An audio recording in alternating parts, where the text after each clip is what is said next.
بسم اللہ الرحمن الرحیم۔ السلام علیکم ورحمۃ اللہ وبرکاتہ۔ آپ لوگ کیسے ہیں؟ امید کرتا ہوں آپ لوگ خیریت سے ہوں گے۔ دوستوں، حضرت داؤد علیہ السلام، حضرت سموئیل علیہ السلام کے حالات میں حضرت داؤد علیہ السلام کا ذکر حضرت طالوت اور جالوت کی لڑائی کے سلسلے میں آ چکا ہے۔ یہی نوجوان آگے چل کر اللہ کے برگزیدہ اور پیغمبر بنے اور بنی اسرائیل کی رشد و ہدایت کے لیے رسول اور ان کی اجتماعی نظم و ضبط کے لیے خلیفہ مقرر ہوئے۔ طالوت کی موجودگی میں ہی یا ان کی موت کے بعد حکومت کی باغ ڈور حضرت داؤد علیہ السلام کے ہاتھ آ گئی۔ بنی اسرائیل میں حضرت داؤد علیہ السلام پہلے شخص ہیں جو اللہ کے پیغمبر اور رسول بھی تھے اور تاج و تخت کے مالک بھی۔ چنانچہ قرآن مجید نے حضرت داؤد علیہ السلام کے اس شرف و امتیاز کا اس طرح ذکر کیا گیا ہے۔ ترجمہ: اللہ نے ان کو حکومت بھی عطا کی اور حکمت بھی، نبوت بھی، اور اپنی مرضی سے جو چاہا سکھایا۔ ترجمہ: اے داؤد، بے شک ہم نے تم کو زمین میں اپنا نائب بنایا۔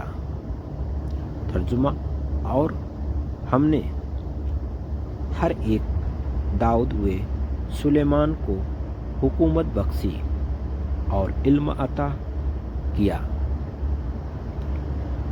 نبیوں اور رسولوں میں سے حضرت آدم علیہ السلام کے علاوہ صرف حضرت داؤد علیہ السلام ہی وہ پیغمبر ہیں جن کو قرآن مجید نے خلیفہ کے لقب سے پکارا ہے۔ یہ لقب حضرت داؤد علیہ السلام کے اللہ کے علم اور قدرت والی صفاتوں کا پورا مظاہرہ ہونا ثابت کرتا ہے۔ ظاہر ہے کہ اس کے لیے سچی شریعت کی اتصال میں خلیفہ سے بہتر اور کوئی لفظ نہیں ہو سکتا۔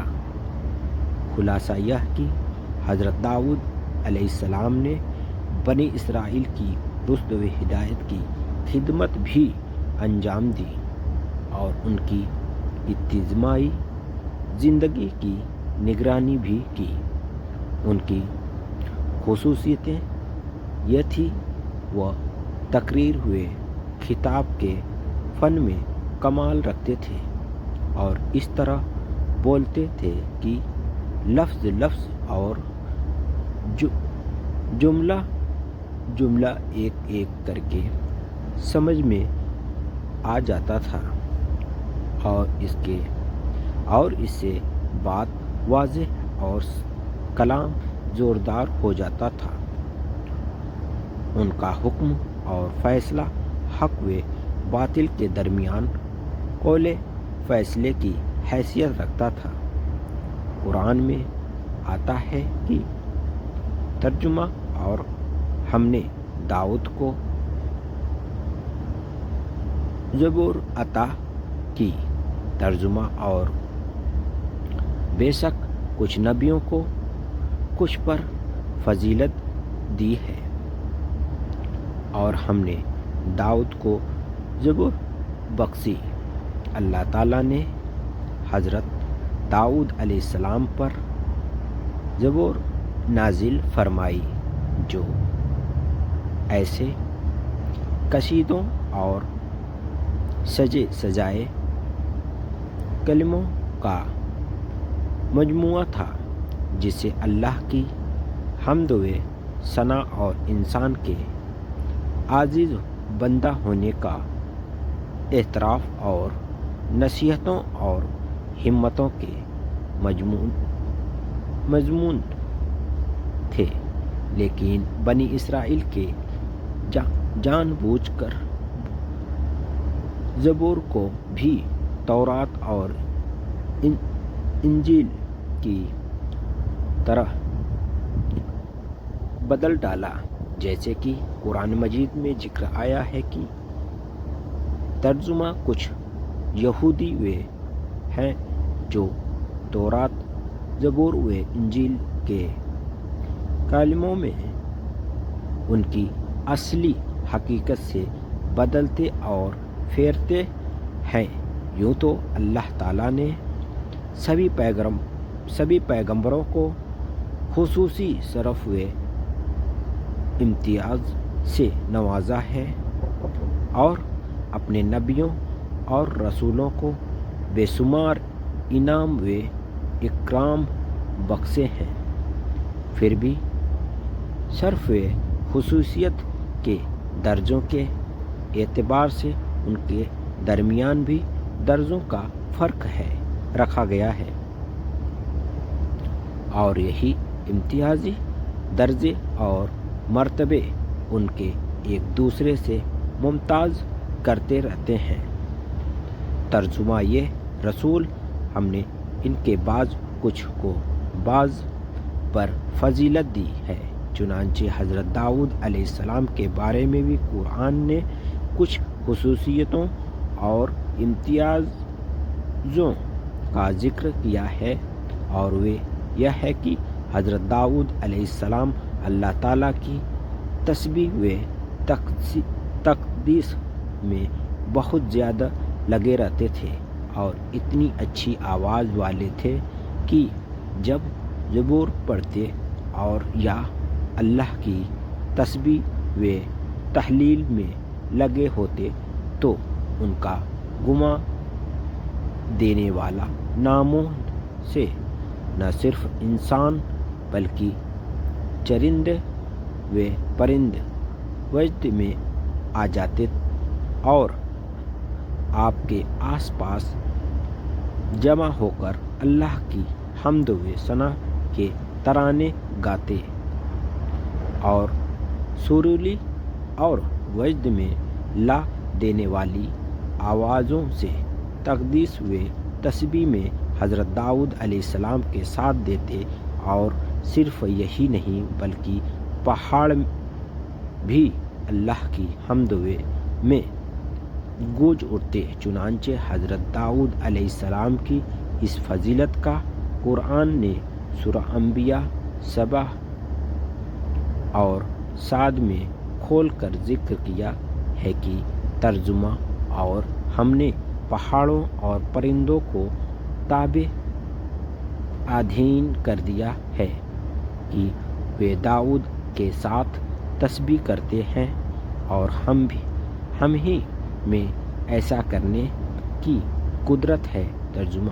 اور بے شک ہم نے داؤد کو اپنی اور سے فضیلت بخشی ہے، وہ یہ ہے کہ ہم نے حکم دیا، اے پہاڑوں اور پرندوں، تم داؤد کے ساتھ مل کر تسبیح اور پاکی بیان کرو۔ ترجمہ بے شک ہم نے داؤد کے لیے پہاڑوں کو سادہ دیا کہ اس کے ساتھ صبح و شام تسبیح کرتے ہیں، اور پرندوں کے پرے جمع ہوتے اور سب مل کر خدا کی حمد کرتے ہیں۔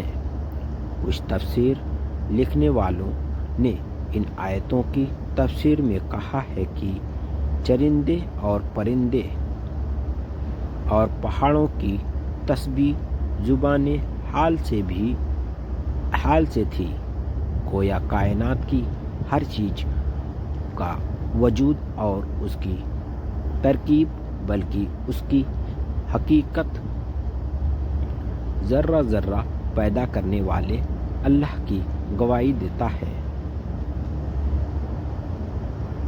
اور یہی اس کی تسبیح و تحمید ہے۔ اس خیال کے خلاف تحقیق کرنے والوں کی رائے یہ ہے کہ جانور، پیڑ پودوں اور دریا، پہاڑ وغیرہ حقیقت میں تسبیح کرتے ہیں، اسی لیے قرآن مجید نے کھول کر اس کا اعلان کیا ہے۔ ترجمہ: ساتوں آسمانوں اور زمین اور جو ان میں ہے اسی کی تسبیح کرتے ہیں، اور مخلوق میں سے کوئی چیز نہیں ہے مگر اس کی تعریف کے ساتھ تسبیح کرتی ہے، لیکن تم ان کی تسبیح نہیں سمجھتے۔ بے شک وہ بردبار اور معاف کرنے والا ہے۔ اس جگہ دو باتیں صاف صاف نظر آتی ہے۔ ایک یہ ہے کہ کائنات کی ہر چیز تسبیح کرتی ہے، دوسرے یہ کہ جن و انسان ان کی تسبیح سمجھتے کی سمجھ نہیں رکھتے، اسی لیے ان چیزوں میں تسبیح کی حقیقت موجود ہو کر اور پھر دوسرے جملے کا اطلاق کیا کہ جن و انسان تسبیح کی سمجھ سے مجبور ہے، تو کسی قسم کا شک نہیں رہتا۔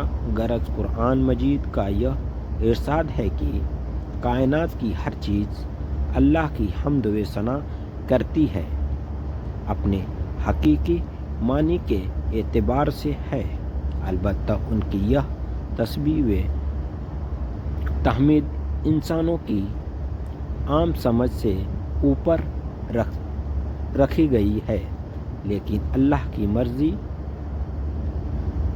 اور مشیت کے متحد کبھی کبھی نبیوں اور رسولوں کو اس کی سمجھ دے دی جاتی ہے، جو ان کے لیے نشان معجزے کے طور پر ہوتا ہے، اور یہ معجزہ حضرت داؤد علیہ السلام کی خاص باتوں میں سے ایک خاص بات۔ قرآن نے اس واقعے کو اس طرح بیان کیا ہے۔ ترجمہ: اور ہم نے اس داؤد علیہ السلام کے لیے لوہا نرم کر دیا ہے، بنا جروح پڑی اور اندازے سے جوڑ کڑیاں۔ ترجمہ: اور ہم نے اس حضرت داؤد علیہ السلام کو سکھایا ایک قسم کا لباس بنانا تاکہ تم کو لڑائی کے موقع پر اس سے بچاؤ حاصل ہو۔ حضرت داؤد علیہ السلام پہلے آدمی ہیں جن کو اللہ نے یہ فضیلت بخشی ہے کہ انہوں نے وحی کی تعلیم کے ذریعے ایسی زرہ ایجاد کی جو نازک اور باریک جزیروں کے حلقوں کڑیوں سے بنائی جاتی تھی، اور ہلکی اور نرم ہونے کی وجہ سے جن کو جنگ کے میدان کا سپاہی پہن کر آسانی سے چل پھر بھی سکتا تھا، اور دشمن سے محفوظ رہنے کے لیے بھی بہت عمدہ ثابت ہوتی تھی۔ حضرت داؤد علیہ السلام اور ان کے صاحبزادے حضرت سلیمان علیہ السلام کو اللہ تعالیٰ کی اور سے ایک شرف یہ حاصل ہوا تھا کہ دونوں بزرگوں کو پرندوں کی بولیاں سمجھنے کا علم دیا گیا تھا۔ اس کی تفصیلی بحث حضرت سلیمان علیہ السلام کے واقعے میں آئے گی۔ بخاری کتاب الانبیاء میں ایک روایت نقل کی گئی ہے کہ حضرت داؤد علیہ السلام پوری زبور کو اتنے مختصر وقت میں تلاوت کر لیا کرتے تھے کہ جب گھوڑوں پر جن کسنا شروع کرتے تو تلاوت بھی شروع کرتے، اور جب کس کر فارغ ہوتے تو پوری زبور ختم کر چکے ہوتے۔ حضرت داؤد علیہ السلام کے لفظوں کے ادا کرنے میں اتنی تیزی کی طاقت عطا کر دی گئی تھی کہ دوسرا آدمی جس کلام کو گھنٹوں میں ادا کرے، حضرت داؤد علیہ السلام اس کو روایت کے مطابق اختصر وقت میں ادا کرتے اور قدرت رکھتے تھے۔ السلام علیکم ورحمۃ اللہ وبرکاتہ۔ آپ لوگ کو ویڈیو کیسی لگی کامنٹ میں ضرور بتائیں۔ پلیز لائک شیئر ضرور کریں۔ انشاءاللہ دوسرا پارٹ